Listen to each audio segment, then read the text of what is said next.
Hai, hari ini kita nak cakap tentang apa yang kita belajar bila kita masuk universiti.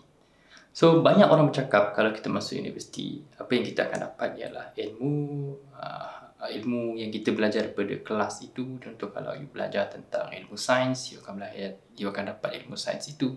Contoh you belajar tentang ilmu pertukangan, you akan dapat ilmu pertukangan itu. Dan benda-benda selain daripada itulah, maksudnya ilmu-ilmu yang kita dapat daripada universiti itu berdasarkan kepada kursus-kursus yang ditawarkan. Yang kedua, ada juga orang bercakap bahawa kalau kita masuk universiti, kalau kita jadi pelajar universiti, itu adalah antara peluang kita untuk mendapatkan kerja yang lebih baik. Maksudnya kita akan jadi seorang pegawai ke apa ke dengan pangkat 41 lah kalau ikutkan dia punya grade dalam sistem kerajaan. Dan juga boleh memberi peluang yang lebih besar kepada kita bila kita masuk dunia untuk mencari pekerjaan in the future. So, ada juga orang berkata bahawa kalau kita masuk universiti ini, kita akan dapat belajar untuk bercakap dengan kawan-kawan, kita belajar untuk menjadi seorang yang lebih beradab, untuk menjadi seorang yang lebih baik, dan belajar untuk menjadi manusia yang lebih prihatin terhadap banyak benda. Tapi sebenarnya pada saya, kalau untuk pelajar universiti, apa yang kita dapat daripada masuk universiti ialah in the end of the day, bila kita habis belajar sebenarnya, even waktu kita belajar sekalipun dalam universiti, apa yang kita dapat ialah tentang dia punya ilmu. Ada 3 perkara yang saya rasa penting. Yang pertama ialah 3 perkara. Yang pertama ialah ilmu bagaimana untuk membuat kajian. Itu yang pertama. Bagaimana cara kita membuat kajian. Maksudnya, cara kita tu menganalisis, cara kita tu untuk mengkaji satu-satu benda. Yang kedua ialah membuat keputusan. Bagaimana kita membuat keputusan berdasarkan kita punya kajian.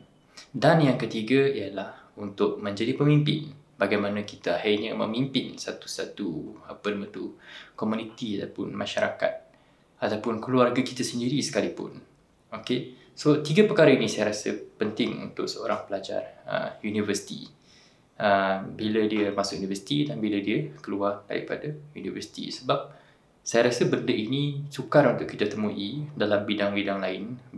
Kalau kita berada di tempat lain, kita akan sukar temui ilmu-ilmu ini. Ilmu untuk membuat kajian ini, yang mana bila dia buat satu research itu dia perlulah berasaskan kepada banyak faktor. Okay, kita buat so bila kita buat research contohnya, kita perlu merujuk kepada banyak rujukan-rujukan terdahulu yang mana bersesuaian dengan kita punya topik, dan macam mana kita nak menjadikan dia terarah dengan kita punya kajian. So benda-benda ini sebenarnya yang kita belajar dalam universiti. Okey, benda-benda bagaimana untuk menjadikan satu-satu benda itu terarah supaya kita macam tak melencong jauh daripada kita punya kajian. So sebab itu wujudnya literature review. So bila kita belajar benda tu dalam universiti, kita belajar membaca dengan banyak, kan? Belajar membaca dengan banyak dan kita pilih salah satu yang kita rasa sesuai. So membuat keputusan di situ, kita membuat keputusan pilih salah satu lah daripada literature review yang ada yang bersesuaian untuk kita punya kajian. So bila kita dah buat benda tu, kita dah buat pilihan, dan dari situ kita boleh menghasilkan satu kajian yang lebih baik. Dan ada saya tengok macam contoh orang buat thesis, ada students dia menulis dia punya kajian. Masalahnya ialah bila kita impose idea kita terlalu impose idea kita tanpa kita memberikan hujah yang betul. Maksud saya dekat sini ialah kita tak bagi balance, kita tak bagi kedua-dua pihak bersuara.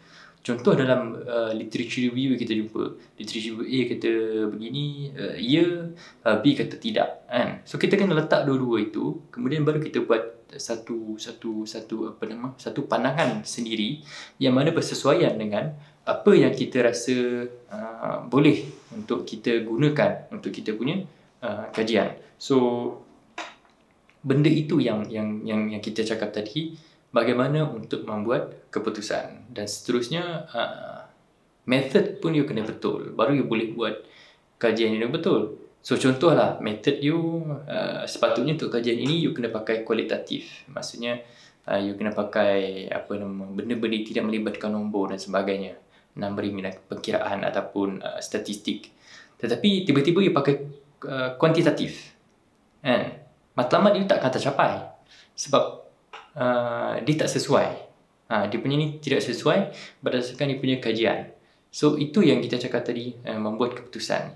Dan ada 3 perkara tadi kan. Kemudian seterusnya pergi kepada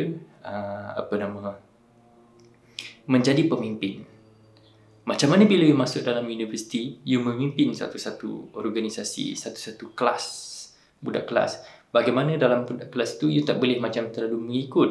You kena ada satu pandangan sendiri, stance. Mana stance itu tadi sebenarnya bagus untuk majoriti. Adanya suara kita belajar untuk berdebat, kita belajar untuk berbincang, kita belajar untuk melakukan banyak benda yang kita rasa sesuai untuk keseluruhan komuniti itu tadi. Contohnya kalau macam majoriti komuniti merasakan sebegini, kita perlu ke situ, kan? Tetapi ada beberapa keadaan juga yang mana suara majoriti tidak boleh digunakan secara menyeluruh. Okay. Tetapi benda-benda ini secara menyeluruh sebab majoriti tidak menyedari bahawa keputusan mereka tadi betul. Jadi perlunya ada satu lagi pakar yang boleh membantu mereka, dan biasanya dalam hal ini mereka akan minta bantuan pensyarah ataupun kumpulan tenaga ataupun senior yang ada dari situ. Senior akan bagi tahu step by steps apa yang mereka patut lakukan sebagai seorang pelajar. Jadi dekat dalam universiti ini tadi, dari situ mereka belajar tentang kepimpinan. Dari kepimpinan itu, dekat situ kita nampak macam mana seseorang itu memimpin.